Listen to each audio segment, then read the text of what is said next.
Hold on a second. Hold on. Hold on a second. One second. Hold on. All right. Holy cow. So, hi, everybody. Am I showing up? Yes. Okay. So we're trying a little different software thing to kind of see, because this is going to be in preparation for the celebration of our 1000th show. So that was a little celebration.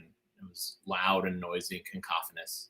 I mean, I could have taken all 1,000 episodes and played them all at the same time, but that's a lot of work and you would have hated it. So I did a little bit of work and you still hated it. All right. Thanks everybody for tuning in, man. So great. So that was what do we call that? That was 200 by Vincent Collins, who was a psychedelic animator who did a bunch of interesting stuff. And then he got a grant to make something for the United States Information Agency, which is the propaganda branch of the United States government. And it was for the bicentennial. And so he made this, and then he showed it to, well, it was shown on television. It was distributed a bunch of places. It's pretty great. And there's also some slight jabs at the Americans as far as our conspicuous consumption. I don't know if you saw it because it was so cacophonous, but there was a horn of plenty belching forth TVs and cars, hot dogs, hamburgers, baseballs. So, yes. Anyways, that's a great way to celebrate. And there were 5 of them. So there you go. Okay. So playing with this new system, so there might be some hiccups, but we're going to get through the hiccups now. And we're going to watch film about talking and listening. Enjoy.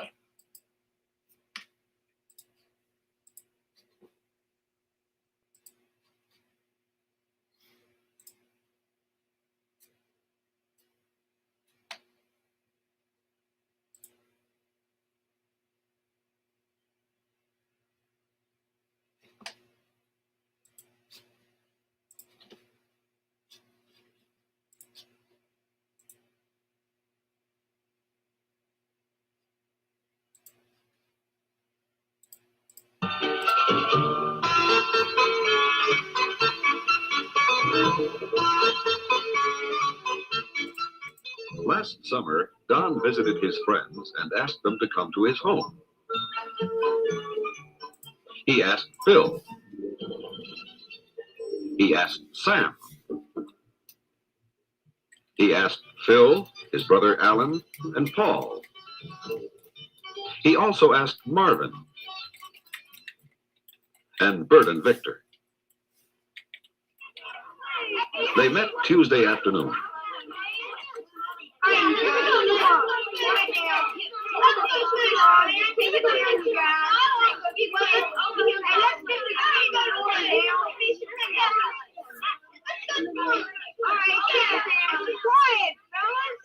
Don had asked the boys over because he had wanted to start a club.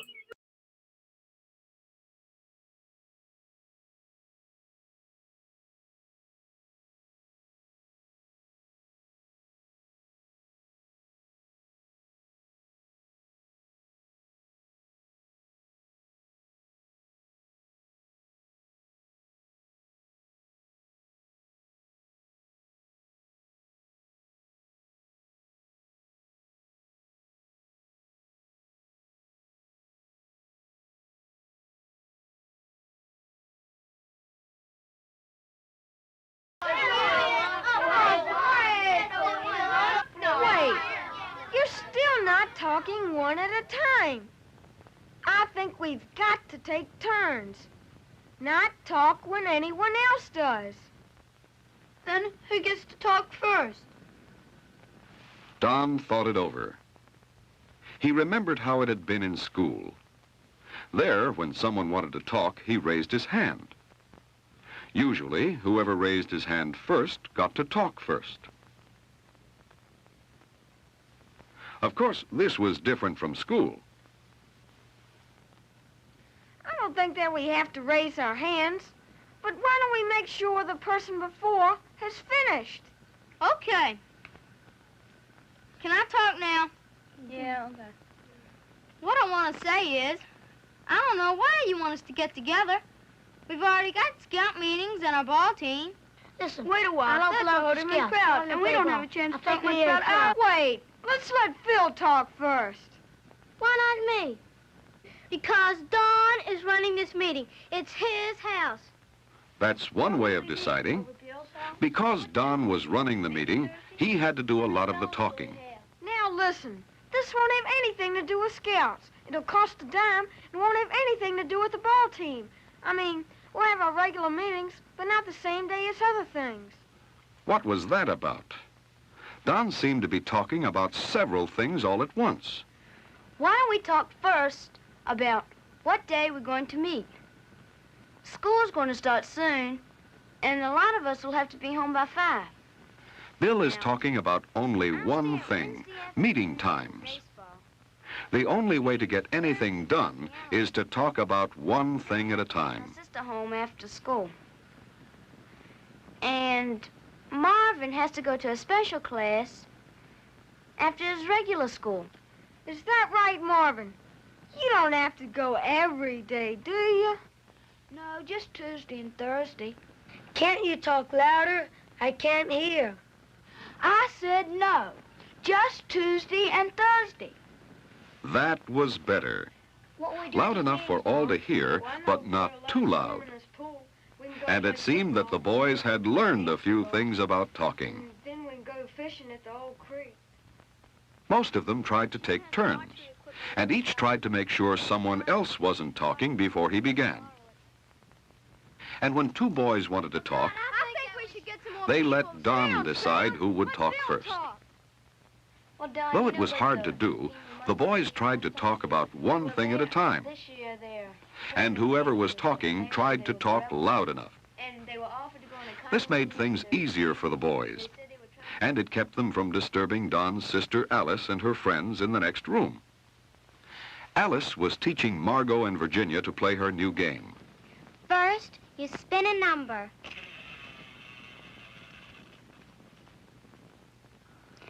Then, whatever number comes up, you move that many spaces ahead. If you land on a green square, you get an extra turn, and you spin again. If you land on a blue square, you stay there. But if you land on a red square, you take a card. That lets you know what to do next. Okay, it's your turn, Margot. Well, Alice talked about one thing at a time, and she talked loud enough for the others to hear. So Margot should have known what to do if she'd been listening. Oh, that's not right. You only take a card if you land on red. Why the mistake? Margot thought she knew. I'm sorry. I guess I wasn't listening. Listening can be important. What's the use of talking clearly if the people you're talking to don't know how to listen? But how do you listen? Alice and her friends learned something about this as they talked about the game. Now, in this part of the game, you're supposed to say the number of cards you are going to pick. The person to the right of the last player begins. And I don't think it was fair for you to take 3. Please, don't talk while Alice is explaining. A person can't listen well and talk at the same time. So a good listener is quiet while others speak. The girls wanted to learn the game, so they tried to be quiet and to listen. I was saying, I spin once, then you spin once. Whoever spins the highest number gets to move ahead 10 spaces. Whoever spins the lowest number has to move back 10. The others don't move at all. I'm sorry, Margot, but that noise bothers me. It's hard to listen to what Alice is saying. I guess I never thought of it that way before. I'll stop. Well, go ahead about the game. I guess that's all I can remember now. Do you have any questions? Yes, you said whoever spins the lowest number has to go back 10 spaces. Does that mean 10 spaces from where you are when you spin, or 10 spaces from where you would be if you took your... Alice, are you listening? Yes. Well, I'm sorry, but it feels funny to talk with you looking the other way. So Alice looked right at Virginia as she talked, and she found that it really seemed to help Virginia speak. Alice thought about that, and about other things she and her friends had said about listening. And as the game went on, she tried to be quiet while others were talking, to pay attention, not play or do anything else at the same time, and to look at the person who was talking. A few minutes ago, the boys had also learned some things about talking and listening. Things you might want to remember when you're with your friends or your family. For instance, riding in a car. It's especially important to speak loud enough, but not too loud. Loud talk can be disturbing to the driver. At dinner, too, it's good to take turns talking. When something important has happened and you're excited, you might try to say a lot at once. But remember, it's better to talk about one thing at a time. When you're shopping and want to learn about what you're buying, of course you should listen while others speak. And you know, it's easier to learn something new if you look at a person who's talking and stop doing other things. Perhaps watching Don and Alice and their friends, you've learned something too. Something about talking, letting others know what you think, and listening, learning the things that others may have to say.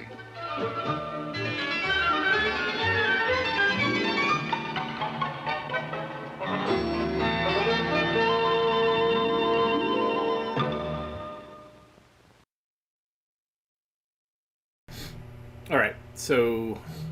All right. So Testing. Wait a minute. All right. So Testing. Wait.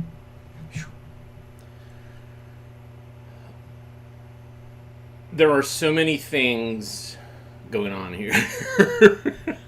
I need to fix. Yeah. Yeah. So there's multiple ways to make a mic go live and to mute a mic. Yeah, it's out of sync because it's coming from a different source, so I have to kind of figure that out. Maybe I can figure this out. I know what's going on. All right. How about now? Is that better? Totally out of sync. Totally out of sync. I'm playing with some things here as well. Yeah. You know, my thing is, nope, still out of sync? Really? Oh, wait, out of sync? Out of sync?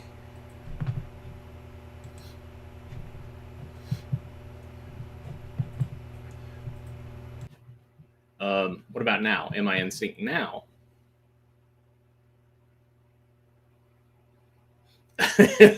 Oh, Rick. So, yes, it's not just going to be me testing everything. It's the idea is that we're going to be getting back to. We'll be figuring all this stuff out. Okay, it's in sync. All right, thank God. Just for a quick AV Geeks update, what's happening is I'm using OBS to set up films to be shown, and then that's streaming to Restream. And then I'm using Restream Studio as a way to manifest and do different things, bring up comments occasionally. Although I don't know, that might just be really annoying. Yeah. All right, what's going on? Well, now it's I want to hide everything. Okay, I think that's working. Hide. All right, I'm going to stop. All right, we're going to go to, yes, Benjamin, no one is directing this. This is me trying to run it and also direct at the same time. Anyways, I got a film set up on the scanner behind me. That's also wrong. Show all the comments, Rick K says. We'll experiment with that maybe tomorrow. I don't want to do too much. But anyways, in honor of 1,000 shows, which is what we're celebrating today, I pulled a couple of films that have the word 1,000 in the title. So this is 1,000 Eyes. Enjoy.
There's something interesting to see everywhere.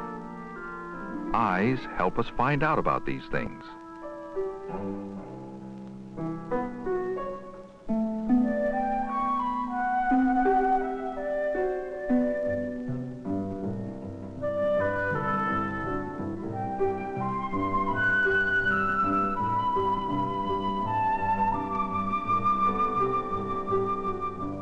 Our two eyes are very, very important, for they give us bright, clear pictures of the world.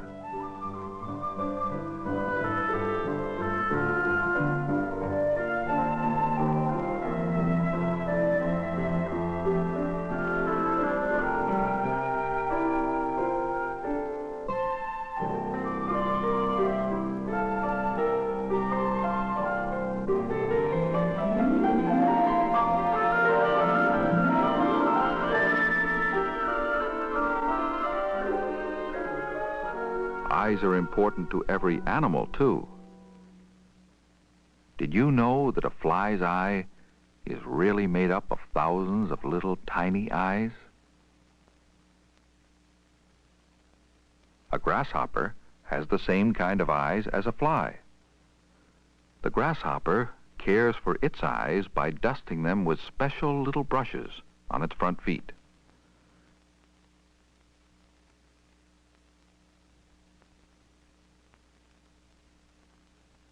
When we want to see behind, we have to turn around. A grasshopper can see behind without moving. It can see up and down, front and back, all around at the same time.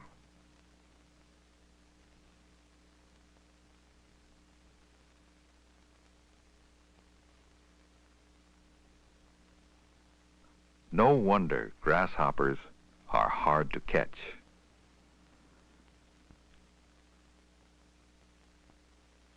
A snail's eyes are on the ends of long stalks. Look closely, and you can see a little dark dot. That little dot is the snail's eye.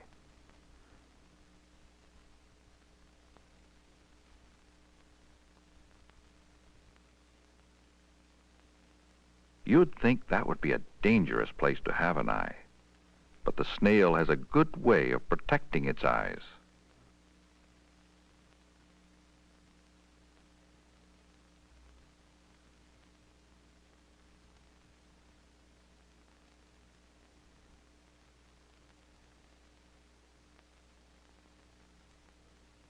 A crab has its eyes on shorter stalks.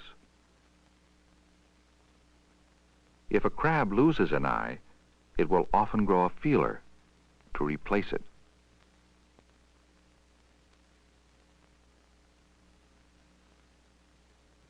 If a spider should lose an eye, it will still have 7 eyes left. A spider has 8 eyes.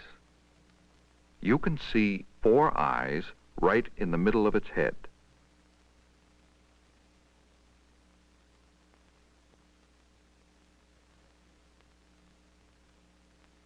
Have you ever noticed that some animals, like an ostrich, have eyes on the side of the head? And others, like the hawk, have eyes on the front of the head?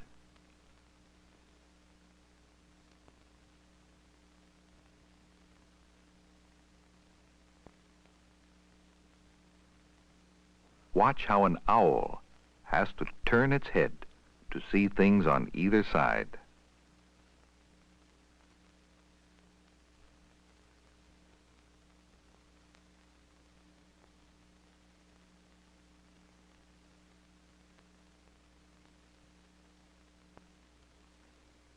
Some scientists believe that animals with eyes on the front of the head at one time lived in trees.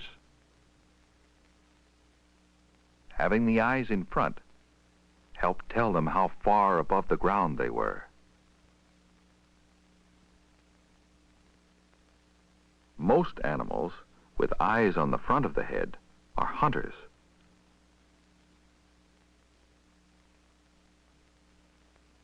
Lions don't have to worry about what's going on behind them. Rabbits do. Rabbits have eyes on the side of the head. They can see all around.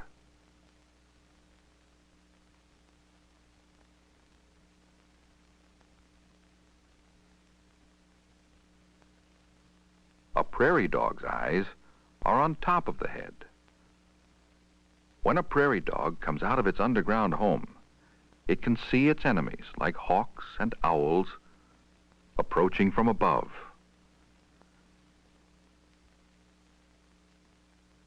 The hippopotamus couldn't see very well if its eyes weren't on top.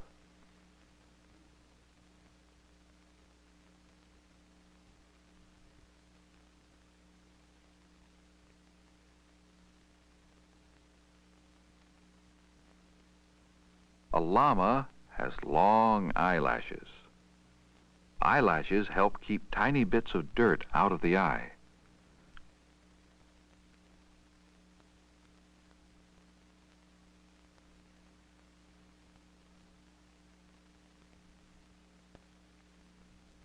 The horned lizard has heavy, thick eyelids to protect its eyes from the dusty desert winds.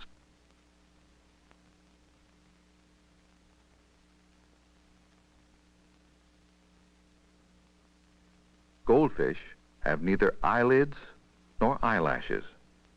Their eyes are open all the time, even when sleeping. Goldfish have a thin layer of clear skin over their eyes.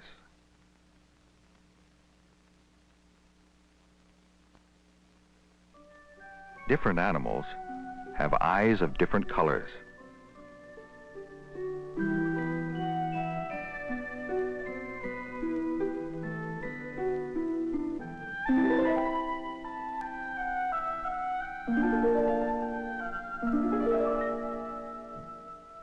Our eyes are usually the same color as our mother's or father's.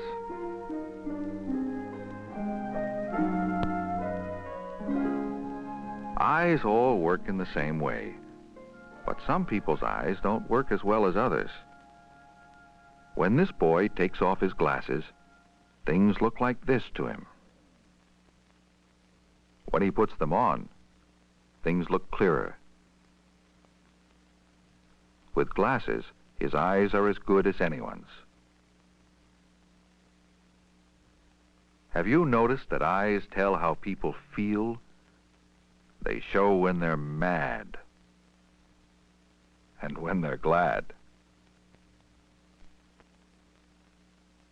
Can you think of an animal that has no eyes at all?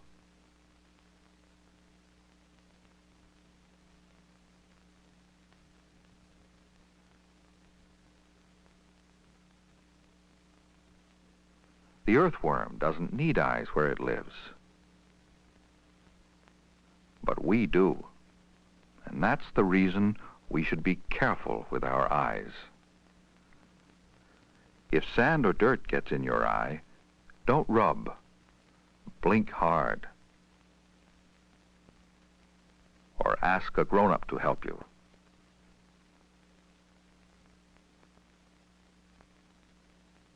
Be very careful with pointed things like brushes, pencils, and sticks. Never look right into the sun. Shade your eyes.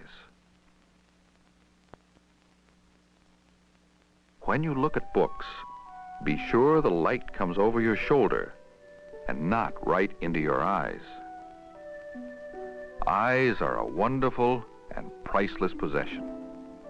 Through them, we can see things that are very close. And we can see things that are millions and millions and millions of miles away.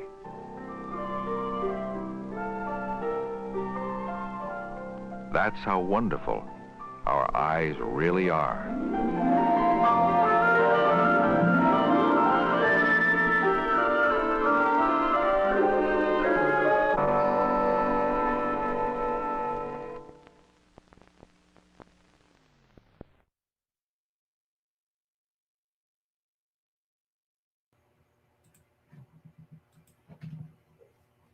All right. Yeah, I'm going to have to try that more and more to see how that transition works. So that film had a bent reel on it. So I basically had to hold it because what would happen is it would run across and it would catch and go kink, kink, kink.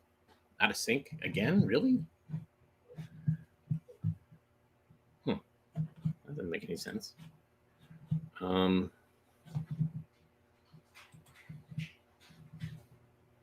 am I out of sync? Video's all choppy. All right, let's just watch another film.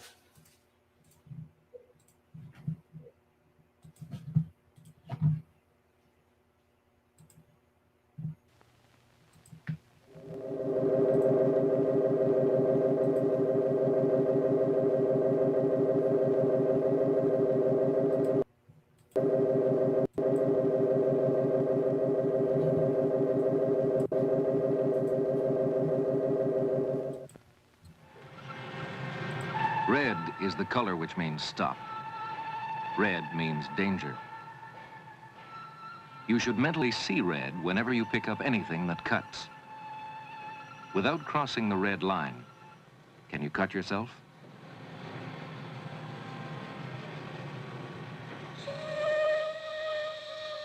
It can't be done.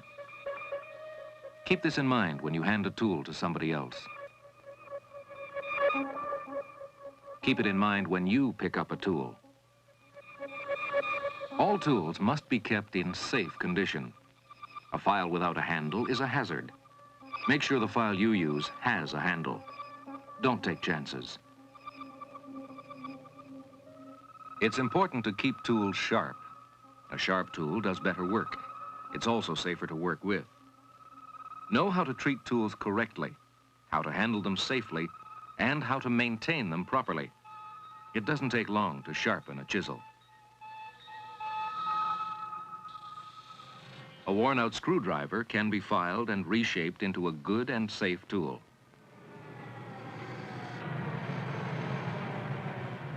You can rely on sharp tools. A dull center punch has to be repointed to become a safe tool. A sharp point not only means an accurate punch, but it also means the only safe way to start the drill. The correct tool is safe. A dull point means danger. To keep tools safe, treat them well. Every tool should have its proper place, its safe place. Safe storage is part of maintenance. Carry tools correctly. Carry them safely. The saw is the common cutting tool. Here too, the safe way to use it is the correct way. The danger of getting cut or slipping is greatest if you're getting impatient. Be sure you're using the correct type of blade for the work. To start, use your thumb as a guide. As soon as the cut is started, move your guiding hand away from the blade. Don't push or force the cut too hard. Ease up on the final strokes. This applies to any cutting operation. The work should be supported and secured firmly. Keep your thumb high, just touching the blade to start the cut. Remove this hand as soon as the cut is established. Be sure the saw blade is sharp and not worn. For larger and more solid stock, use a coarse-toothed blade. Never apply too much force. Save yourself bruised knuckles and cut fingers. Do your work safely. Make sure the chisel you select for the job is sharp, is safe. Store chisels in a safe place to protect you and to protect the tool. A dull chisel requires more effort. It slips easier and offers a greater chance of injury. Test the blade on a piece of scrap. Never with your fingers. When using a mallet, chips might fly. But when chipping, be sure to wear goggles and be sure nobody around you could get hurt. Before you start, make sure the head of the chisel is free of burrs and hammer and chisel are clean and oil-free. The sharp cutting edge is the safe one. A dull cold chisel and a burred head require the grinder. A burred head on the cold chisel will not only reduce your control of the chisel, but might also chip. Those flying chips could cause injury to yourself as well as to others working around you. It only takes minutes to grind off the burr.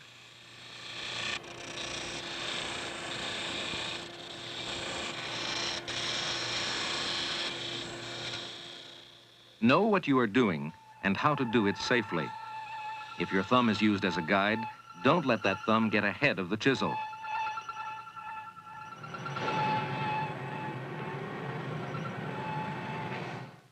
You have a great selection of tools to work with. Each tool, like this Allen wrench, is an instrument with a specific purpose. The correct size will not slip, will work properly. Screwdrivers come in various types and different sizes. Only the right one will do the job safely. Don't use screwdrivers as chisels, jimmies, or levers. Misuse damages the tip and shank. A damaged tool is not safe. For a safe job, use a clean, trim tip.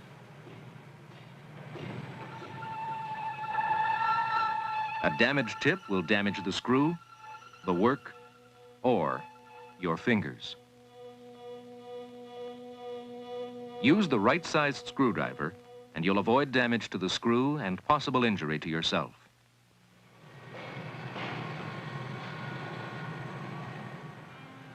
Wrenches should be clean and in good condition.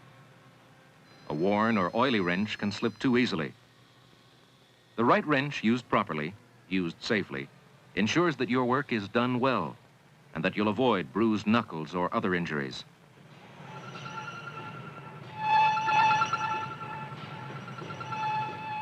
Use a vise to support the work firmly so it will not shift as you are working. Be sure the vise is tight or you'll stand the chance of injury.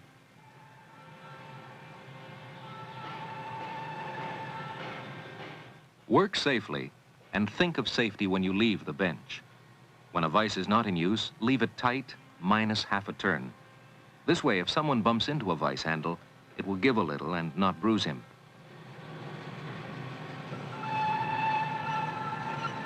Play it safe when you set up, and leave it clean when you finish a job. Keep the shop a safe place to work in.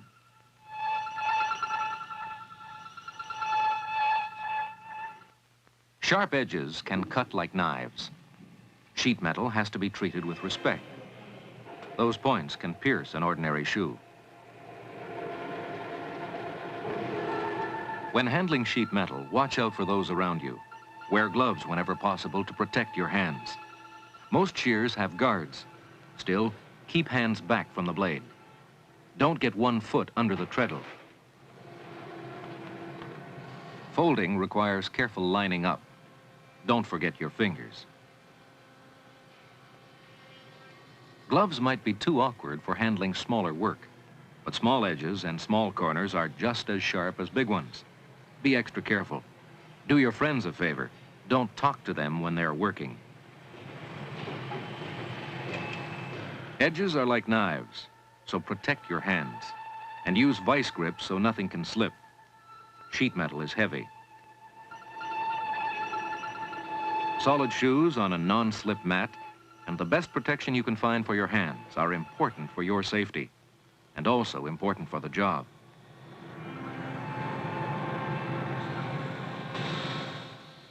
Respect the safety zone around the machines. Never interfere when someone is working for his and your protection.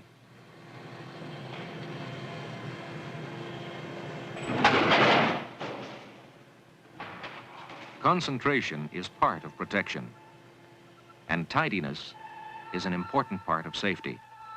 Make it a habit to clear your working area occasionally, even if your job is not finished. Use a brush or broom and not your hands. Always play it safe.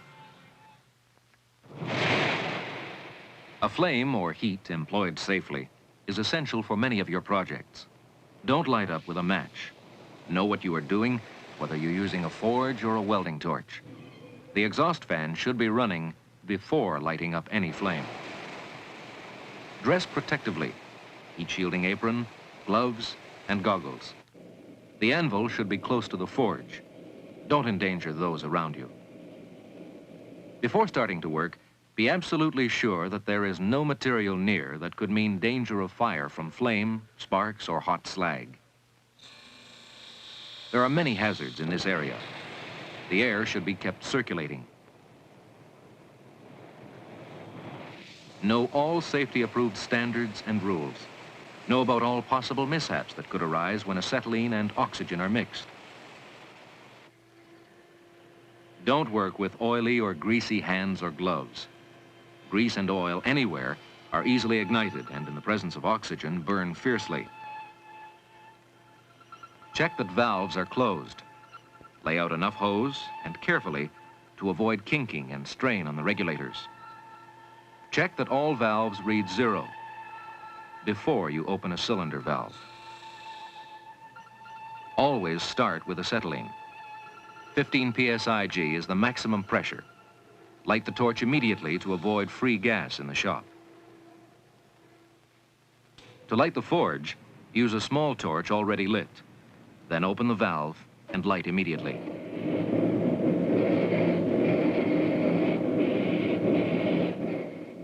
Remember that danger is always present, but that safe handling of tools will keep it under control, even when, for accuracy, gloves could be a hindrance.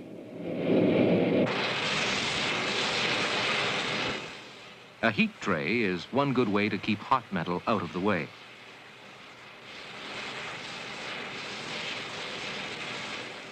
You wouldn't touch metal that looks hot, but when it turns black and doesn't show the heat it contains, it's just as dangerous. Don't play with fire. Use it properly, safely.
All right, am I in sync now? That ending was awesome. And I think that was Alex Trebek. Mostly because he has done educational film narrations, and I think he did one called A Dead Bird, which was great. And he did... yeah, he's done some others. And this one was made by Moreland Latchford. Moreland Latchford was a Canadian film company, and they made it for Coronet, which was based in Chicago. So there you go. All right, so I got another film set up for you in the 1,000 category. Here is accent seems slightly, I don't know. Well, okay. Anyways, here's 1,000 Suns. Enjoy.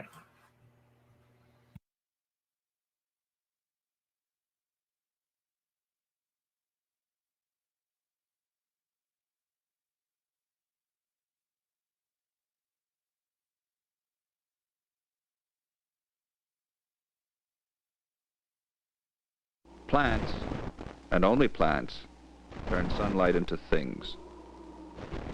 The food we eat, the air we breathe.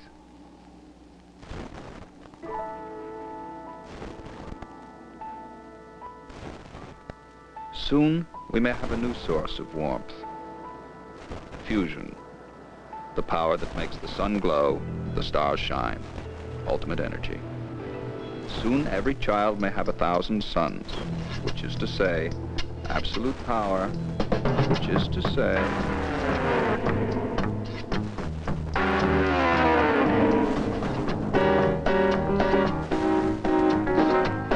Energy is our true wealth. In 30 years, we have used more energy than all our forefathers before us. We've invested it in many things, the American freeway system, for example.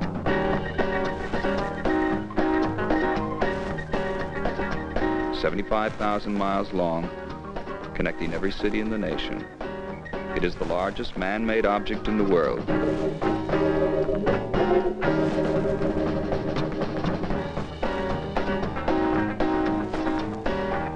Our pyramids, our Great Wall of China, our Parthenon, all rolled into one.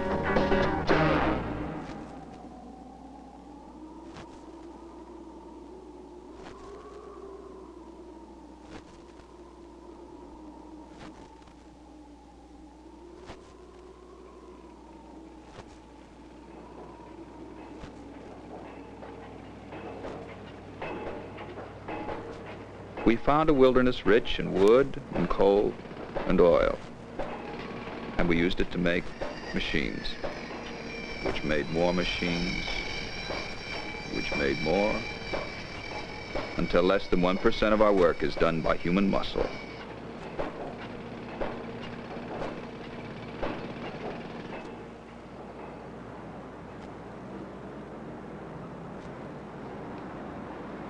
Energy has made us well-to-do, freed us from drudgery.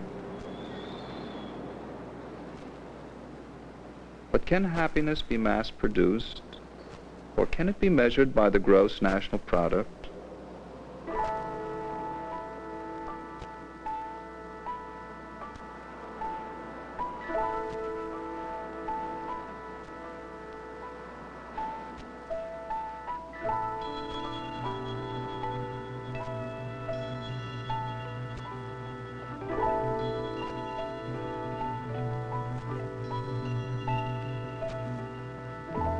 And why is it the more we buy, the lonelier we get?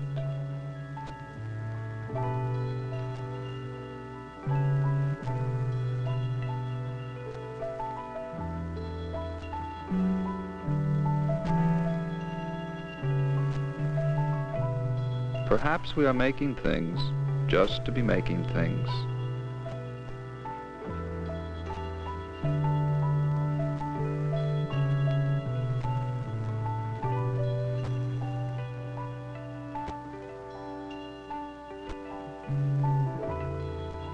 We are taught to consume.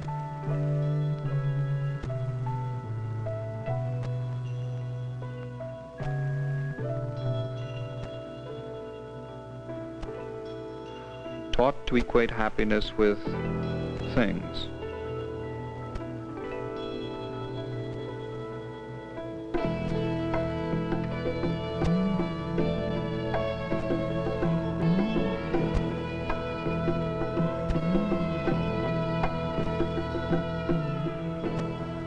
Taught to measure ourselves by what we possess.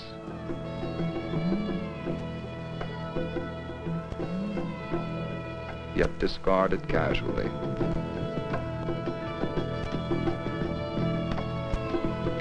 Already we are producing things faster than we can use them.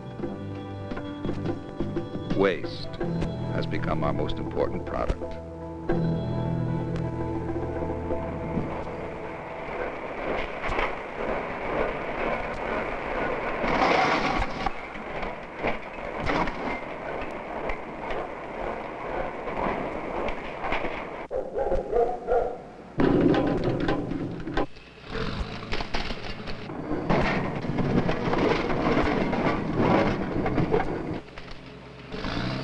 Our proudest possessions, our most intricate machines last, for the most part, less than a single lifetime.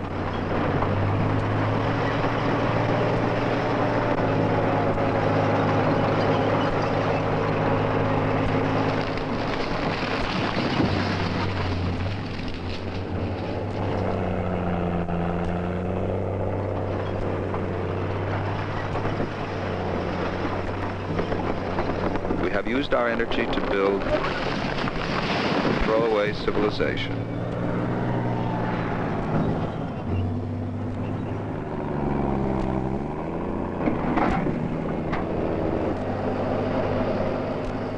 question now is, how much more do we want? 10 times more? 1,000 times more?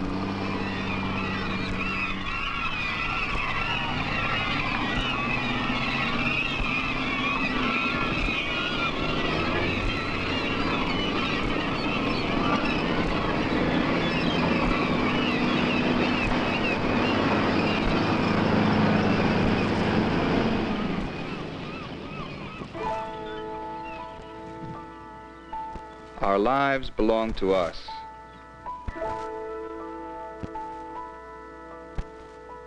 We can choose.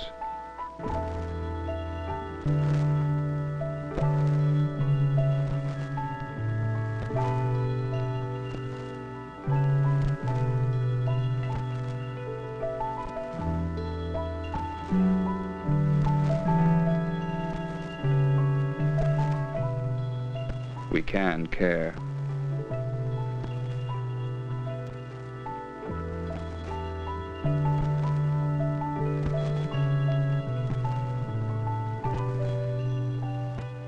There is still time to acquire the things that no one else can give us. Honesty, for example.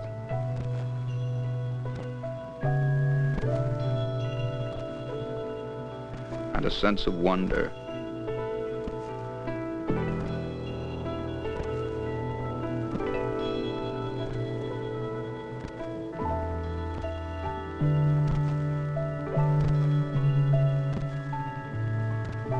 Respect for ourselves and for all other living things.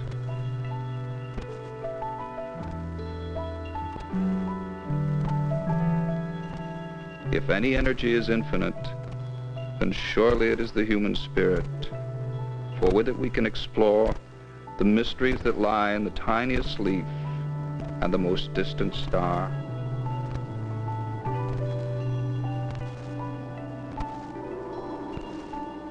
Soon every child may have 1,000 suns, which is to say, ultimate energy, which is to say, absolute power, which is to say...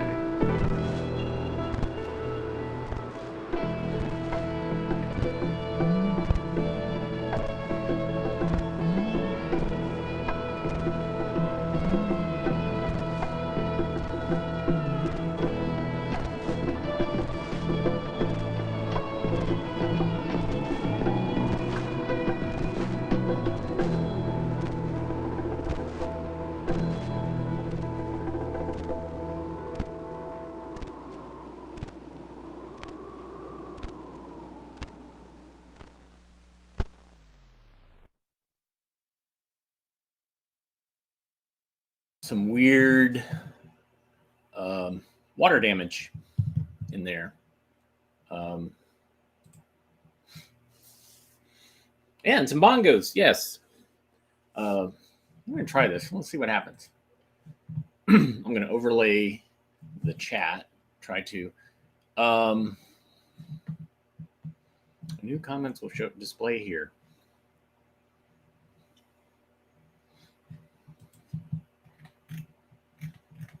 I don't know if there's any comments showing up. All right, so we're obviously doing a test here.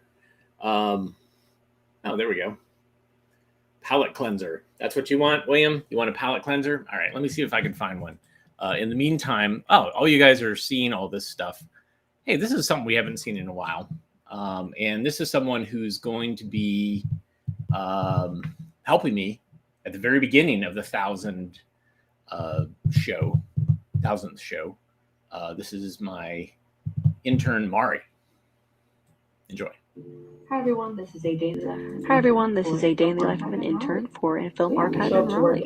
So yeah, I show up to work at 12 and my boss hands me a reel that needs to be broken down from some films I had pulled from him a couple days prior. I place these films on that reel and these are the films I'm actually going back in. I grab one of these gray reels from the respective cans that I just showed you guys, which belongs to one of the films that I'm going to be putting on here. So yeah, I place a little pressure stopper which makes the film not come off of this spinning thing. Place the other reel back there with the purse facing away from me. It's kind of a rule in archive stuff. We never have the purse facing towards us. And I put the other pressure thing to make sure that the film there does not come off. I connect these with tape so that I can make sure that the film from the other reel is coming to its respective film reel so that it can go back in the can and be shelved properly. This took me a little longer than I anticipated, but that's basically what that looks like. Has the connecting there. So then it's a spinning process, and I have to place pressure on the other reel so that it doesn't go too fast and the film doesn't get messed up. As you can see, I'm looking down at the film, watching out for an area where the film becomes, I get to the end or the start of the prior film and the end of the other film, because that's where we splice them together. So you can see I'm slowing it down, and that yellow and white is basically what I'm looking for. So I disconnect these films, and then I grab the film, tape it back on to its respective reel, and I take off the reel, take off the pressure thing, and I put it back in its can, because that is the reel that it was supposed to be on. So yeah, I believe this film was Comets, Meteors, and Asteroids. But yeah, I basically do the same thing for the other film, put it back on this reel. As you can see, it's a huge arm workout, and I was supposed to stop it sooner, but then it started getting a little fast. But yeah, then I place the pressure thing off, and then I grab the respective can.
To basically build another the browser is exploded. So I grabbed two films that I remember that I had been able to build a reel for, and I do that before lunch. Then I eat my lunch.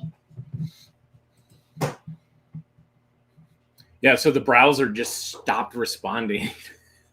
It basically said like nothing I would click would work, and so obviously I need to get a better browser here. So that's something we're going to be playing with tomorrow. I don't know. Do you guys like seeing your comments? Let me know. We'll see. I'm out of sync. I'm not surprised. Yes. Everybody have a great rest of your day. We're going to figure this stuff out. All right. Take care.